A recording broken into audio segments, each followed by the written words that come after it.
Welcome to Line by Line, where we look into the creative workings of visual and performing arts. Today we have with us James V. Thomas, who is the HCC Coordinator for Theater Technology and the resident scenic consultant for the Ensemble Theater here in Houston, and also the resident designer for the New Horizons Theater in Pittsburgh. Now, that's only a tip of the icing. There's a whole lot of other things, but it would take me all 30 minutes to explain that. So we're just going to continue on. But in addition to that, I will say he has won multiple awards in theatrical set design, and he is only one of a few set designers who have designed for all 10 plays by August Wilson, depicting the African American experience in each decade of the 20th century. Is that correct? That is correct. Make sure I'm saying this right. And as I said, I could go on, but instead of doing that, let's talk to him and let him tell us about his accomplishments. Welcome to the show. Thank you. Well, set designer, number one, what made you go into theatrical set design? First of all, as a child, I wanted to create my own world. I was sort of a megalomaniac in that respect. In an open field, I would get refrigerator boxes and build little villages out of them. Oh. And then there was like a paint and wallpaper store next door, and I would get the samples out of the trash and make interiors for them and everything else. And so, neat! I love it. I love it. So you were always into theater, you might say. Right. And so that's where I got my start, making little models and building little villages and stuff. Okay. Go ahead. Well, and so did you go to college for it, or how did you get into the business? Actually, I started working in theater when I was about 12. Wow. In the city that I'm from, which is Liberty, Missouri, it's claim to fame. It is the home of the first daylight bank robbery by Jesse James. Wow. And we also imprisoned Joseph Smith, the founder of the Church of Latter-day Saint, and so they have a shrine there to him. Okay. But it's also the home of Hallmark cards, and Hallmark cards had a very big influence in encouraging people to be in the arts and good. To take advantage of art situations. And then I had several really good instructors, even starting in high school, like Dorothy Lee and Nancy Jones, who were very working artists and taught me a lot about how to move around in the theater business. I really sucked as an actor, and so they tried to direct my artistic energy in another direction. In a different direction, okay. Well, it was a beautiful direction because I've seen some of your work, and it's absolutely fantastic. Well, in addition to professional influences, you had other influences in your life. Yes, my grandfather was a teacher. He was a principal of the colored school there in the small town that I'm from. And then there were many people in my family who were also involved in working as artists. I had an uncle who had a big band, and they also ran a nightclub called the Casaloma Ballroom. But in that day of segregation and stuff was going on at that time. So they were able to be successful, not particularly here in the United States. They traveled a lot to South America and other regions of the world where they could get work. And so it let me know that that the possibilities were open, even if they weren't here in the United States. Okay. Okay. Well, I know that reminds me of August Wilson and the fact that you have designed so many of his plays, and that he writes or has written for the African American experience. How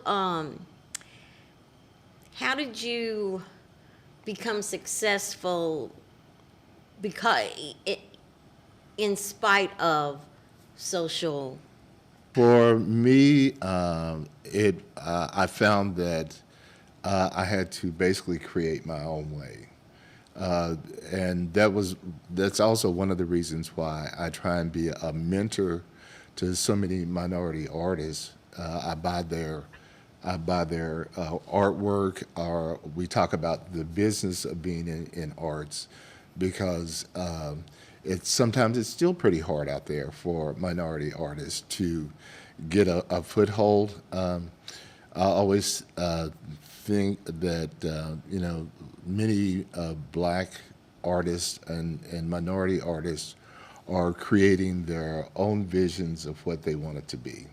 Like Tyler Perry opening his new studio in Atlanta, and many women artists are forming production companies because they don't get that opportunity, in the mainstream businesses, right?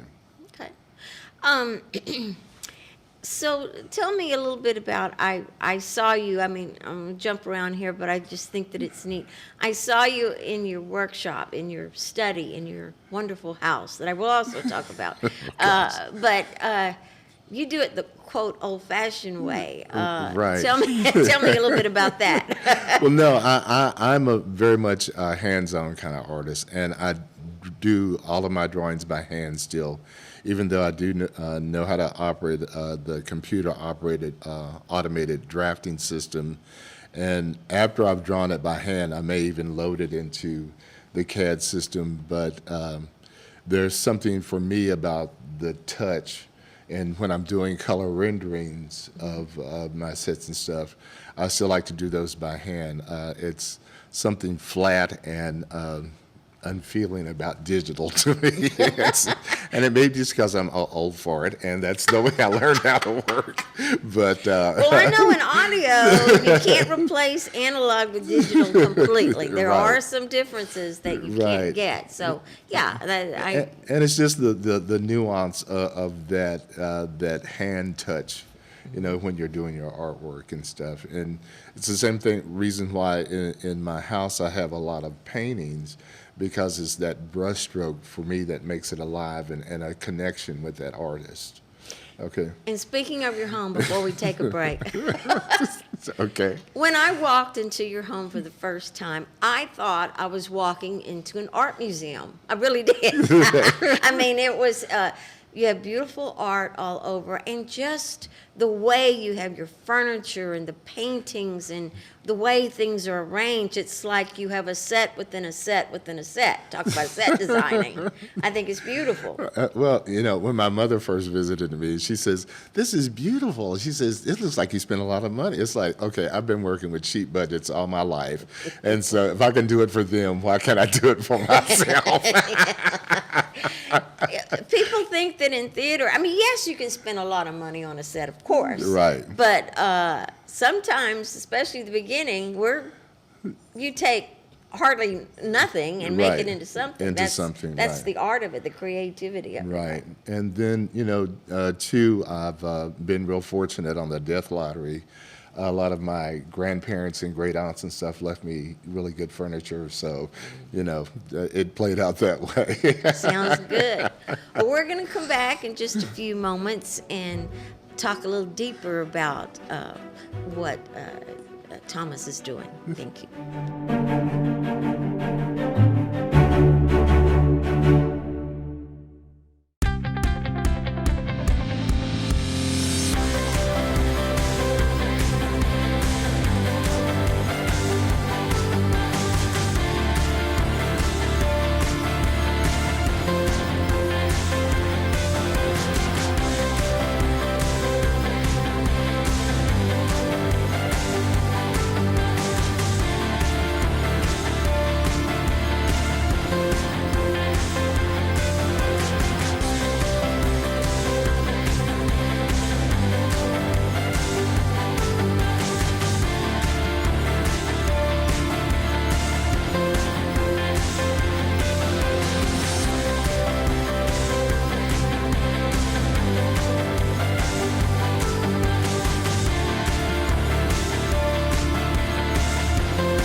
You know, sometimes you're lucky and you don't even know it. That sounds very profound, but that was not by me. That was by August Wilson in his play Gem of the Ocean.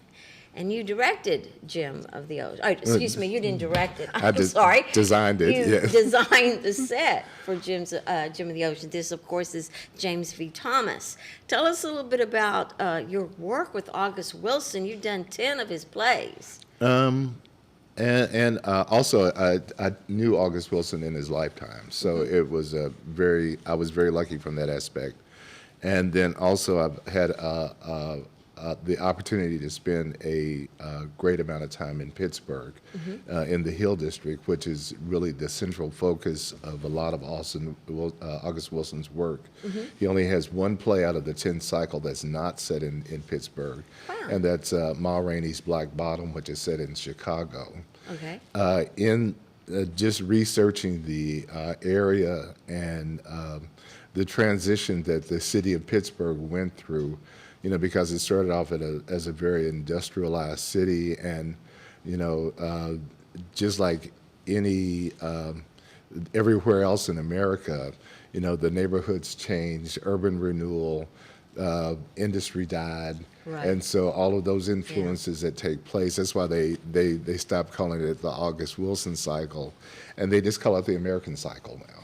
Because okay. it is basically the story That of up American north, life. that industry up Right, there. Yeah. exactly. And I did a lot of research. There was a crime photographer, a guy that started off as a crime photographer named Teenie Harris. And Teenie Harris, actually, they had a display of his work at the University of Houston.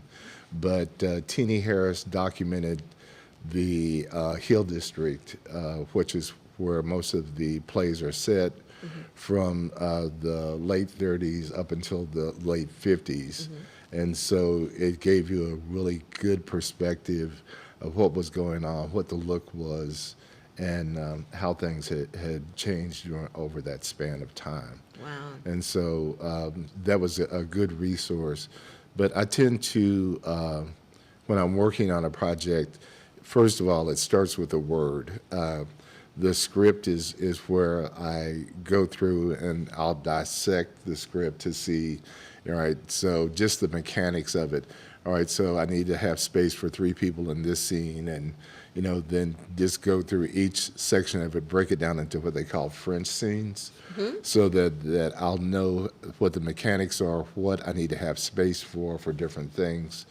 And then from that point, then I can design, because I'm a true believer that the set is another character in the show. Yes. And Yes. so it has to say something or be functional in that respect, depending upon what I'm working on. Because when I work with musicals, I'm looking for how much variety can I give this same set, without doing a lot of changes, or what my resources are. Scene changes can be one of the most difficult things there is. Right, exactly. Doing it quickly and easily. Right, exactly. And so that's, I have a large collection of pop-up books, and I'm a fan of pop-up books for the fact that the mechanics of making things disappear and reappear. Right.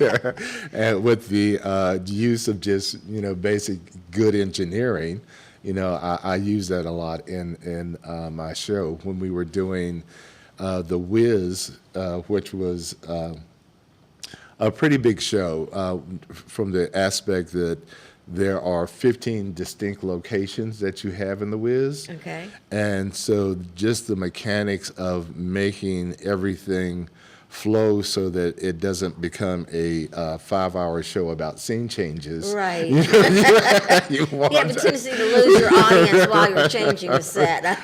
Right. So we basically did like a Congo line of scenery down a back hallway, so that as things came off, another one could go down another hallway. Oh, I like it. And just so that it would flow easily. Okay. That's neat. Okay. And I like the pop-up book stuff. I mean, those Right. are so neat.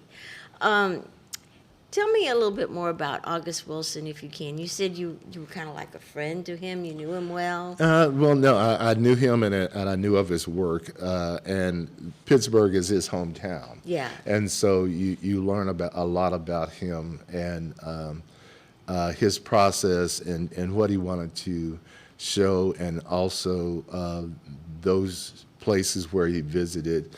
I was able to go to some of those same places. I know that when I teach Introduction to Theater, we talk about the spine of a play, okay? And tell the audience here how you deal with this. How does the spine of the play, you might say, relate to what you're trying to do with the set design? You were saying you start with the words. Right. I always start with the word. For me, it's that overarching story that you have to deal with. In a good play, always you start off one way, something happens, and you should be changed by the end of it. Not only the character, but in the play, but the audience members should be changed by it also. Right. And so that was one thing that he was brilliant about, is bringing all of those conflicts into play, and whether it be within the family or outside of the family or within the family group, it's always going to be a situation where he also related back to the curses of slavery and segregation and things of that nature that made his work so special. That the struggle of trying to make it in a world where you were second-class citizen. Right. Okay. So tell us a little bit about, we took some pictures of all kinds of plays that you have designed for. So can you tell us a little bit about some of those plays? I know you mentioned Wiz, and then there, of course, there's Raising in the Sun, Fences, some of the other. Oh, I know, the the series, what is it? The basketball one. The serious Tell He-Man. us about that one. Serious He-Man ball. And basically we had to recreate a basketball court on stage, and we had, in order to keep the ball in play, we actually had to surround the stage with chain link fence. Oh, wow. And so it So that it didn't go off into, yeah. or into the audience, I don't know. Right. Well, the audience side was open, and so if the ball happened to hit something and go out into the audience, they would just, ask them to throw it back to them. So, That's great. I love it. I love it. So, Okay. we didn't want to make that barrier between the audience and the stage. I like having that open and just having that fourth wall open so that they can engage in what is happening. But there are I've done straight dramas and musicals, and as a scenic designer, and especially when work was tight and tough, I did weddings and bar mitzvahs also. So it's There's always a way. right, in order to make things keep working. Yeah. Well, speaking of making things keep working, we're going to take a quick break, and then we're going to come back and talk to you about how you mentor others to keep working. Okay.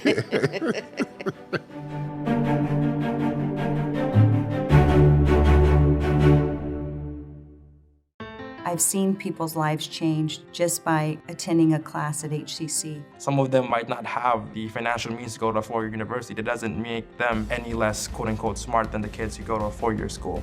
HCC is easy to get to. It's easy to apply and easy to become a part of.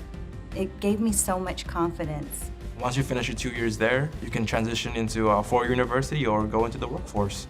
It's affordable, it's accessible, it changes lives. Welcome back to Line by Line. We're here today with James V. Thomas, a great set designer in many ways, and also, I haven't mentioned this yet, and I can't believe I haven't, he was honored this year with achievements in scenic design by the National Black Theater Festival for his close to 40-year career. That is so wonderful. That is just Thank you. outstanding. And speaking of awards, we panned across a whole bunch of awards in your house. And you told me something about the Ensemble Theater and they're giving you awards. Actually, I have stopped accepting the awards from the Ensemble Theater simply for the fact that I am trying to encourage the newer designers that are coming in. It's a popular vote thing. They know my name because I've been there for 30 odd years. And I stopped taking them simply for the fact that I want the newer designers to have the opportunity to win. I want them to be encouraged, not discouraged, Right. by being, Oh, he's going to win, so why should I so try? bother, right, why bother, right. Right, I understand. Well, speaking of that, do you mentor other artists? How do you go about doing that? Yes, I think it's real important that I pass on knowledge and information. Again, my grandfather used to say that an education is no good unless you give it away. And so I feel it real important because there was really no one there to mentor me and to discuss about the business and how to move around in this particular really weird thing that I do. Interesting business, not normal business. This is a different kind of business. I'm not selling shoes, and so you're basically selling yourself, and Yes. how to do your portfolios and how to make pitches. And like you say, you're selling yourself. A lot of artists that I know are more into their artwork than they are into selling the artwork or into the business end of it. So how do you help them with that? It becomes a situation. I was just talking to a friend of mine today. He was talking about how he was having difficulties. It's like because it comes so easy to me, I have a hard time saying what it should be worth. I said, what you need to do is really divorce yourself from the artwork. And I know many people who have agents from that respect, is that what they do comes to them so easily and it's so natural to them and so effortless to them that they don't realize the worth of what they have. And so they get agents or whatever that will talk that talk for them. do it for them. Because it becomes a situation where you have to divorce yourself from the artwork and how easy it is. You have to think about, all right, so what is it going to take me to pay my rent this month, or Right. how am I going to move around? How am I going to buy supplies to do more artwork if I don't charge the right amount of thing to it? If you're just starting out, though, how do you go about finding an agent that you trust with that? It's probably going to be real hard because most agents want to eat also. And so It's a personal thing. right. And so it means that first you have to establish yourself in a reputation for being consistent in producing what they want you to do. Right. So and that's what I tell a lot of people that are just starting off in this. Be consistent, deliver what you promised, and it'll be easier to build a reputation. It's when oh, my car got broken into and I couldn't do this and that. That's not going to fly because I used to work in the airline industry. The plane is always going to leave. Okay, Whether you're on it or not. whether you're on it or not. And so if you can't deliver the airplane, then that's going to go against you. And this is a relatively small community, and somebody will say, "Hey, do you know this guy so and so?" And they tend to be real honest. Oh, he's a nice artist, but it was like pulling teeth to get him they to remember turn over that. the sketches or to release the blueprints so that we could go ahead and move forward with it. It's time and money are very important, and so And you have to be networking. right, and networking. To be serious about what you want to do. It's called show business for a reason, because it's still a business, even though a lot of it is show. Right. Okay. Okay. Now you work, of course, at Houston Community College as well as all these other places. Are there any students that you're working with that you're helping to get started in this, or? Yes, in sort of an offhanded way, I support, young artists, by buying their work. If it's good work, I'll buy it.